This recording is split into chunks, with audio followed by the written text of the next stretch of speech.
Hi అండి. తెలుగు కథల ప్రపంచంకు స్వాగతం. ఇవాళ స్వాతి సచిత్ర మాసపత్రిక 2016 మార్చి సంచిక నుంచి కె తాయారమ్మ గారు రచించిన జీవితం అంటే ఇదే అనే కథను వినేద్దామండి. ఈ కథ గనక మీకు నచ్చినట్లయితే లైక్ చేసి షేర్ చేసేయండి ఫ్రెండ్స్. ఇంకా ఇవాళ కథలోకి వెళ్ళిపోదామండి. ఆ రాత్రి ఎంతకీ నిద్ర పట్టలేదు ఆరాధ్యకి. ఓసారి పిన్ని గదిలోకి తొంగి చూసింది. ఆమె గాఢ నిద్రా పరవశురాలై ఉంది. ఈమెకి ఏ బాధలు ఆవేదనలు ఉండవా? ఎంత నిశ్చింతగా నిద్రపోతోంది. తన ఎదనిండా వేదన. అది స్వయంకృతాపరాధమా? ఆరాధ్య, నా మాట విని నీకో దారి ఏర్పరచుకో. కాలం ఎప్పుడూ ఒకలా ఉండదు అంటున్న పిన్ని. కాని మరి ఆలోచించలేకపోయింది.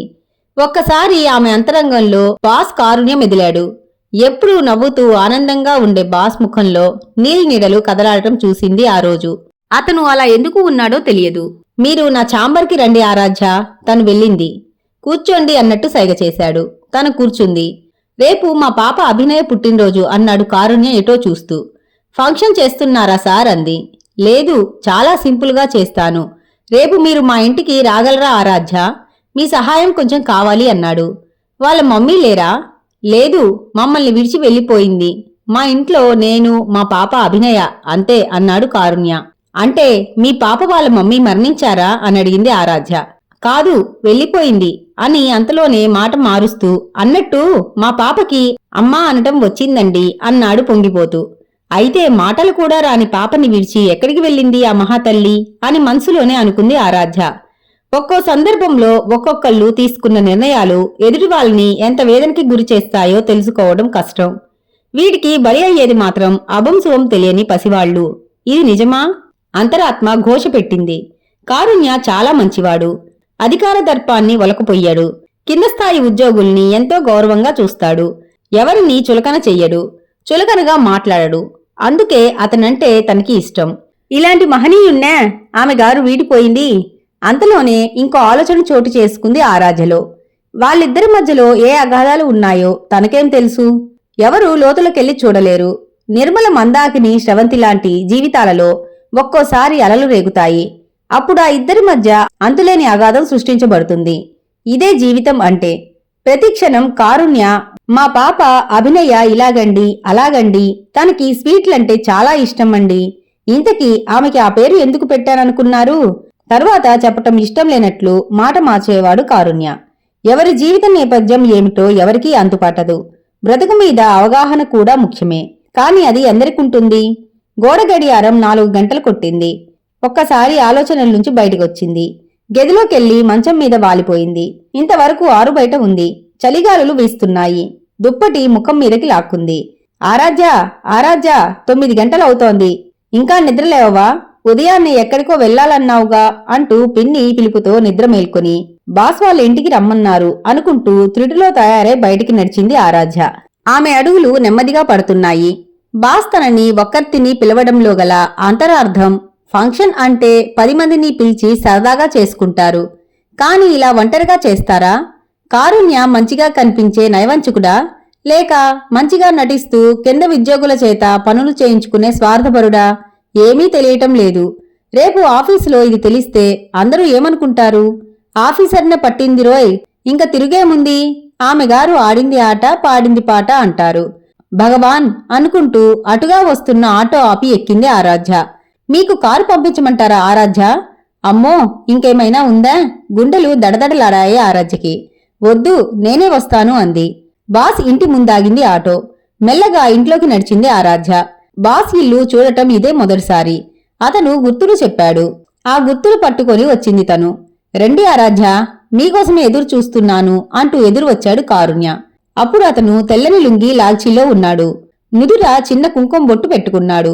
అప్పుడే పూజ కానిచ్చి వచ్చినట్లున్నాడు. అతని ముఖంలో ప్రశాంతత తొణికిసలాడుతోంది.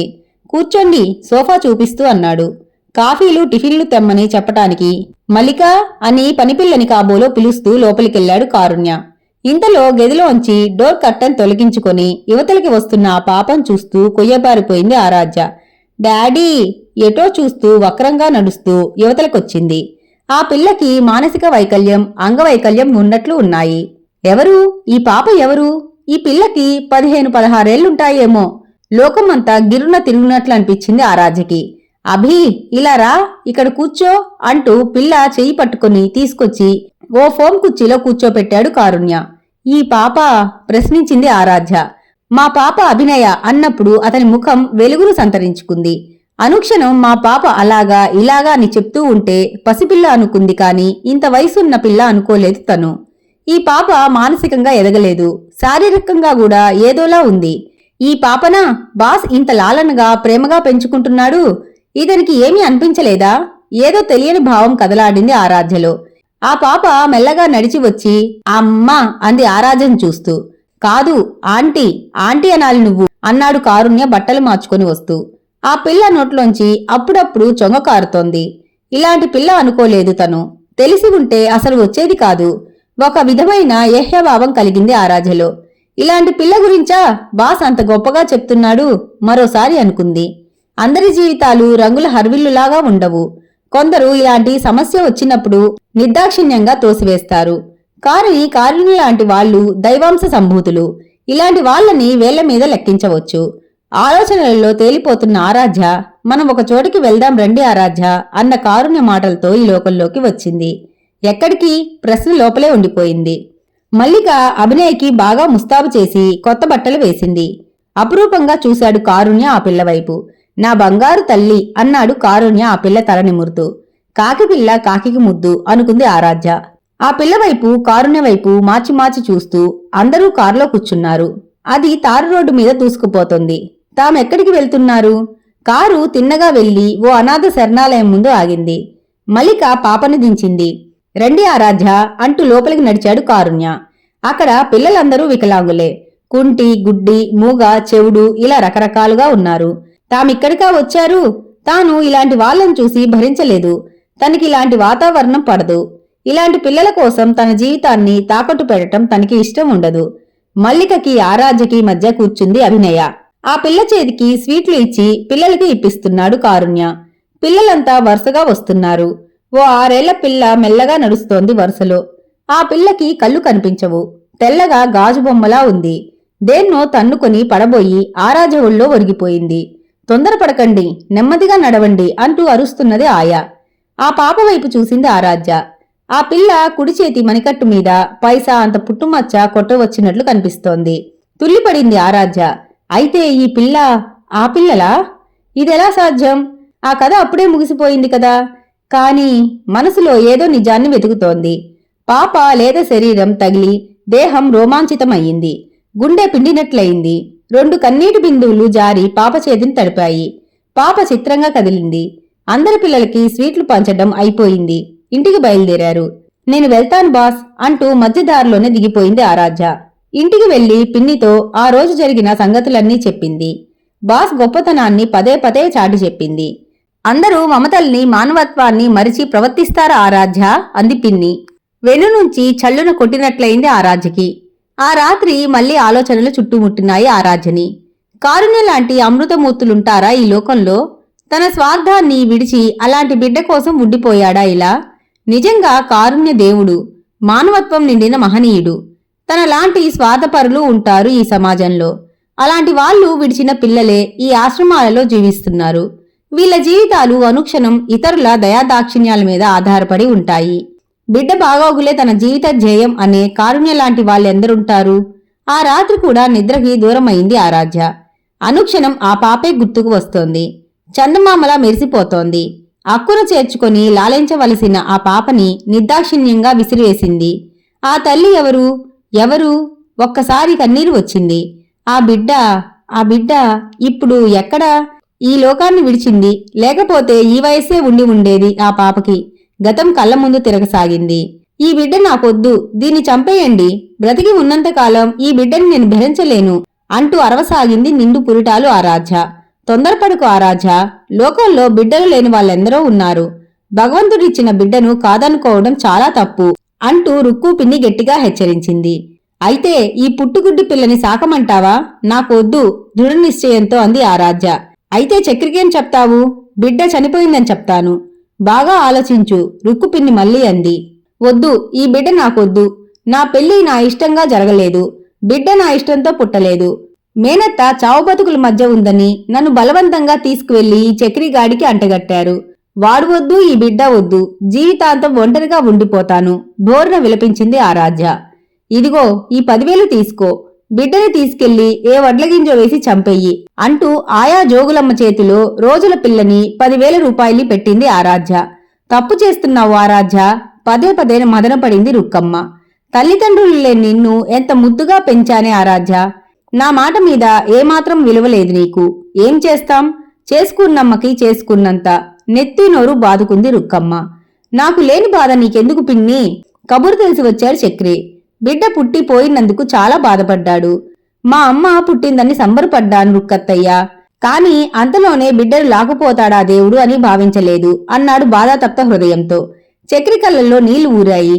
భర్త వైపు చూడలేదు ఆరాధ్య. ఆరాధ్య, మనం అప్పుడే వృద్ధులమైపోలేదు, మనకి ఇంకా బిడ్డలు పుట్టే అవకాశం ఉంది, నువ్వు నిరాశపడకు అంటూ అక్కడి నుండి కదిలాడు చక్రి. అవును, ఇటుపై మనం ఏడాదికో బిడ్డను కని కుంటి గుడ్డి స్కూల్ పెట్టుకోవచ్చు అనుకుంది ఆరాధ్య కసిగా. ఇదేమీ తెలియని చక్రి 1 నెల రోజుల్లో ఆరాధ్యని పంపయ్య రుక్కత్తయ్య అంటూ వెళ్లిపోయాడు చక్రి. 3 నెలలు గడిచాయి. మీ ఇంటికి ఎప్పుడు వెళ్తావు ఆరాధ్య అని ప్రశ్నించింది రుక్కుపిన్ని. నేను ఇంటికి పోను, నాకు చక్రి వద్దు, నువ్వే నాకు ఇష్టం లేని పెళ్లి చేశావు అంది. చక్రి 2-3 సార్లు వచ్చి బతిమాలాడు. ఆరాధ్య, బాగా ఆలోచించు, వివాహ బంధాన్ని అంత సులువుగా వదులుకోవటం అంత మంచి పని కాదు అన్నది పిన్ని. తన మొండిపట్టు విడిచిపెట్టలేదు. విడాకులు మంజూరయ్యాయి. రుక్కుపిన్ని గాఢంగా నిట్టూర్చింది. మళ్ళీ ఇలా అంది. అయితే ఇప్పుడేం చేస్తావే ఆరాధ్య అంటుండగానే ఉద్యోగ వేటల్లో పడింది. అనుకోకుండా ఉద్యోగం దొరికింది ఓ ఆఫీసులో. బాస్ కారుణ్య చాలా మంచివాడు, స్త్రీలని గౌరవించడం తెలుసు. ఇలాంటి మంచి లక్షణాలున్న కారుణ్యకి ఇలాంటి బిడ్డనిచ్చాడా దేవుడు? ఒక్కసారి గతంలో నుంచి వర్తమానంలోకి వచ్చింది ఆరాధ్య. అందరి హృదయాల్లోనూ ఒకే రకం అభిప్రాయాలుండవే ఆరాధ్య. కొందరి హృదయాలలో వెన్న నింపుతాడా దేవుడు, మరికొందరి హృదయాల్ని పాషాణాలు చేస్తాడు అంటూ ఉంటుంది పిన్ని. అలాంటి బిడ్డ పుట్టినందుకు ఏనాడూ నిరాశపడినట్లు కనిపించలేదు కారుణ్య. పైగా తన బిడ్డ గురించి ఎంతో ప్రేమగా సంతోషంగా మాట్లాడతాడు. ఇది ఎవరికి సాధ్యం? తనలాంటి తల్లులు ఇష్టం లేని బిడ్డల్ని కని అనాథాశ్రమాల పాలు చేస్తున్నారు. తను అందుకు భిన్నం. బిడ్డని ఈ లోకంలోనే లేకుండా చేసింది. రోజులు దొర్లుతున్నాయి. కారుణ్య మీద అనిర్వచనీయమైన ప్రేమ భావన కలగసాగింది ఆరాధ్యకి. అతని ప్రతి కదలిక హృద్యంగా కనిపించసాగింది. అసలు కారుణ్య భార్య ఎందుకు వెళ్లిపోయింది? ఒకసారి బిర్లా మందిర్కెళ్లారు కారుణ్య, ఆరాధ్య, అభినయ. బిడ్డలేందే ఎక్కడికి కదలడు కారుణ్య. ఇప్పుడు కారుణ్యతో బాగా చనువు పెరిగింది ఆరాధ్యకు. అతను అన్ని విషయాలు మనసు విప్పి చెప్తున్నాడు. తనిప్పుడు ఆ బిడ్డని ఎలా భరిస్తుంది? అంతలోనే నవ్వుకుంది ఆరాధ్య. అది తన బిడ్డ కాదుగా. ఓసారి చెప్పాడు కారుణ్య. అభినయ వాళ్ళమ్మ మంచి నర్తకి, చాలా అందగత్తె కూడా. తను ప్రేమించి పెళ్లి చేసుకున్నాం. తన అందం చెరిగిపోతుందని అప్పుడే బిడ్డలు వద్దనుకుంది. కాని తప్పలేదు, దైవం బిడ్డని ఇచ్చాడు. కాని ఆ బిడ్డ ఇలా మరి మాట్లాడలేకపోయాడు. నన్ను విడిచి డాన్స్ డాన్స్ అంటూ విదేశాలు వెళ్లిపోయింది. కారుణ్య కన్నులలో నీళ్లు సుడులు తిరిగింది. ఒకరోజు హఠాత్తుగా అడిగాడు కారుణ్య. ఆరాధ్య, మీకు నేనంటే ఇష్టమేనా? నన్ను పెళ్లి చేసుకుంటారా అని. హఠాత్తుగా అతను అలా అడిగేసరికి మాట్లాడలేకపోయింది. మా అభినయ్కి అమ్మ కావాలి ఆరాధ్య అన్నాడు కారుణ్య. తుల్లిపడింది. ఎలాంటి సమస్య నుంచి తను దూరంగా పారిపోవాలని వచ్చిందో మళ్ళీ అలాంటి సమస్యలోనే ఇరుక్కుపోవాలా? రక్తపు కండని నిర్దాక్షిణ్యంగా చంపించేసింది. ఇప్పుడు ఇంత ఎదిగిన వికలాంగురాల్ని భరించగలదా? మా బాస్ కారుణ్య నన్ను పెళ్లి చేసుకుంటానంటున్నారు పిన్నితో చెప్పింది ఆరాధ్య. పగలబడి నవ్వింది రుక్కు పిన్ని. ఆరాధ్య, నీ బ్రతుకు పొగలో నుంచి సెగలోకెళ్ళినట్లు అవలేదు. బాగా ఆలోచించు. దుడుంగుమనగానే గాలం వేయకూడదు. ఇంతకీ నీ గతం గురించి చెప్పావా అన్నది పిన్ని. లేదు అని చెప్పింది ఆరాధ్య. ముందు అది చెప్పు అంటూ తన పనిలో తాను మునిగిపోయింది రుక్కు పిన్ని. పిన్నికి తన మీద బాగా కోపంగా ఉంది. చక్రిని కాలదన్నానని, అందురాలైన పసిబిడ్డని చంపించేనని 1-2 సార్లు తన దగ్గర వర్ణించింది. హాయిగా ఆ చక్రి మళ్లీ పెళ్లి చేసుకుని 2 బిడ్డలకి తండ్రయ్యాడు. దేనికైనా పెట్టి పుట్టాలి. చేసిన పాపం ఏనాడైనా ఎదురు తిరగకపోదు. మరికొద్ది రోజుల తర్వాత కారుణ్యతో తన గతం గురించి చెప్పబోయింది ఆరాధ్య. మీ గతంతో నాకు సంబంధం లేదు ఆరాధ్య, మీకు ఇష్టమైతే మనం పెళ్లి చేసుకుందాం అన్నాడు కారుణ్య. 6 ఏళ్లుగా ఒంటరితనం అనుభవిస్తోంది. తనకీ ఓ జీవితం కావాలి. ఓ దృఢమైన నిర్ణయం చోటు చేసుకుంది ఆరాధ్యలో. తన నిర్ణయాన్ని చెప్పింది కారుణ్యతో. ఇద్దరూ అతి నిరాడంబరంగా గుళ్ళో పెళ్లి చేసుకున్నారు. రుక్కుపిన్ని కన్నుల నుండి ఆనంద బాష్పాలు జాలువారాయి. తన బాధ్యత తీరింది. ఇటుపై తను ఏ కాశీయో రామేశ్వరమో వెళ్లిపోవచ్చు. కారుణ్య భార్యగా ఆ ఇంట్లో అడుగుపెట్టింది ఆరాధ్య. జీవితం అందమైన హర్విల్లే కాదు, బాధ్యతల బంధం కూడా. ఇప్పుడు ఆమె కారుణ్యకి భార్య కాదు, అభినయ్కి కూడా తల్లి. అమ్మా అంటూ ఒడిలోకి వస్తున్న అభినయ్ని తోసివేయలేకపోతోంది. ఎక్కడో అంతర్గతంగా ఉన్న కరుణ కూడా బయటికి వస్తోంది. నెలకోసారి కారుణ్య అభినయలతో కలిసి అనాథాశ్రమానికి వెళ్లటం, వాళ్ళకి ఏదో ఇచ్చి వస్తూ ఉండటం ఆనవాయితీగా వస్తోంది. వాళ్ళని చూస్తూ ఉంటే గుండె కరిగి నీరవుతోంది. తనకి గుండె ఉందే అసలు? అక్కడ ఆ పాప కనిపిస్తోంది. తెల్లని గాజుబొమ్మలాంటి చూపులేని పాప. ఎందుకో ఆరాధ్య పేగు కలుక్కుమంటోంది. ఈ పాప ఎవరు? తానెవరు? తన మనస్సు ఎందుకింత మదన పడుతోంది? ఒక్కోసారి ఆ పాపని ఒళ్ళో కూర్చోపెట్టుకుంటోంది. రోజులు దొర్లుతున్నాయి. ఇప్పుడు ఆ పాపని చూడకుండా ఉండలేకపోతోంది. తన పాప ఉంటే ఇలాగే ఉండేది. కన్నీరు ఉబికింది. ఆ రోజు కారుణ్య ఏదో పని మీద ఊరు వెళ్లాడు. ఒక్కసారి ఆశ్రమానికి వెళ్లి ఆ పాపని చూసి వస్తే అతను ఏమనుకుంటాడో. మల్లికకి అభినయ్ని అప్పగించి ఒంటరిగా వెళ్ళింది. ఆశ్చర్యం, ఆ పాప అక్కడ లేదు. పాప ఏది అని ప్రశ్నించింది. ఎవరో దత్తత తీసుకుని వెళ్లారు. ఎవరు? ఏమో అంటూ తన పనిలో తాను మునిగిపోయాడు ఆశ్రమ నిర్వాహకుడు. దుఃఖం ముంచుకొచ్చింది ఆరాధ్యకి. ఇంకా ఆ పాప కనిపించదు. వేదన నిండిన హృదయంతో ఇల్లు చేరుకుంది. ఇంట్లోకెళ్లేసరికి కారుణ్య ఎదురు వచ్చాడు. అమ్మా, చెల్లి అంటూ మెల్లగా నడుచుకుంటూ యువతలకొచ్చింది అభినయ. ఆ వెంటే ఓ పాప వచ్చింది. పాప ఎవరు? ఎందుకొచ్చింది? ఆశ్చర్యంగా ఈ పాప ఆ పాపే ఇక్కడికెలా వచ్చింది? కారుణ్య చెప్పాడు. అభినయ చెల్లి కావాలంటోంది ఆరాధ్య. అందుకే ఈ పాపని దత్తత తీసుకున్నాను అని. హతాశురాలైంది ఆరాధ్య. దత్తత తీసుకున్నాడా? కొన్నాళ్లుగా ఎక్కడెక్కడికో తిరిగి వస్తున్న కారుణ్య ఈ ప్రాంతంలో ఉన్నాడన్నమాట. నిజంగా కారుణ్య దేవుడనుకుంది.